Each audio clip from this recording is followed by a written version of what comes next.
And we are joined now by Robin McAlpine. He's a political strategist and he supports independence for Scotland. Welcome to the show, Robin. Why the support for independence? Why should Scotland become independent?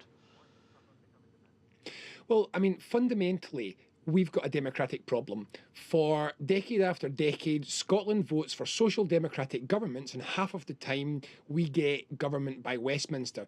Westminster isn't working for the people of England, but it sure as hell isn't working for the people of Scotland. And so if we want to get a proper democratic government that reflects what people in Scotland say that they want from their government, from their politics, and from their society, we need to take power back to Scotland and stop letting people in Westminster run it to their own agenda. If the yes vote prevails, if Scotland does become independent, it will be a relatively small country, 5 million people. Does it have what is necessary to be an independent country in the world today? I mean, Scotland independent would be the 14th richest country in the world. Actually, it wouldn't be particularly small. It'd be kind of mid-table for country size. We have oil, we have amazing natural resources, incredible renewable energies, one of the most educated populations in the world, an advanced financial system, great infrastructure.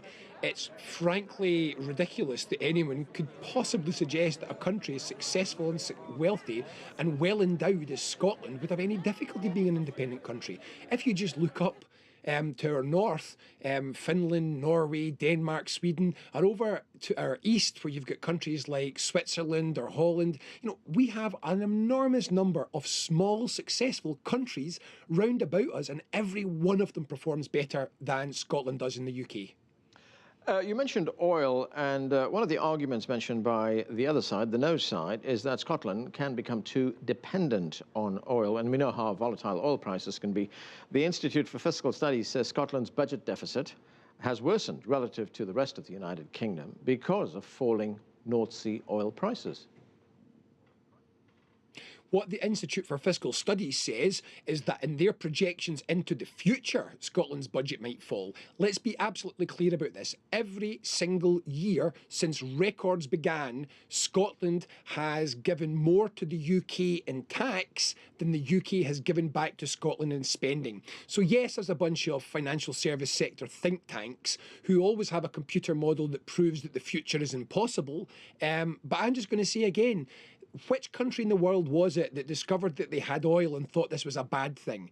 We have more tax take on mainland Scotland. So that's just without the oil. We take more tax in mainland Scotland than they do on average in the rest of the UK. Oil's a nice bonus, but we do not need oil to make Scotland a successful country. We've got everything else that we need as well. Right, what about nuts and bolts issues, things like what kind of currency an independent Scotland would have, membership of the European Union, of NATO? I mean, wouldn't there be, even if Scotland applies for membership in these organisations, it'll take a few years, and will the country be in some kind of political, perhaps economic limbo while that happens?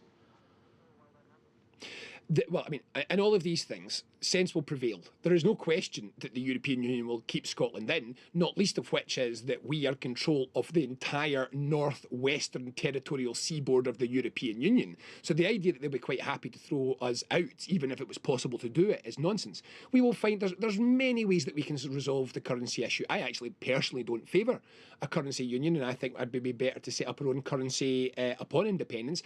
These are all easy things to manage. One of the things which I've found absolutely inappropriate about the way that the No campaign has behaved is they've tried to suggest that anything that is different in any way from now is so impossible that we should just get on our knees and stop trying. It's a ridiculous proposal. Can you imagine if when America had been seeking its independence, the British state had said, yes, but will you actually be able to run ferries?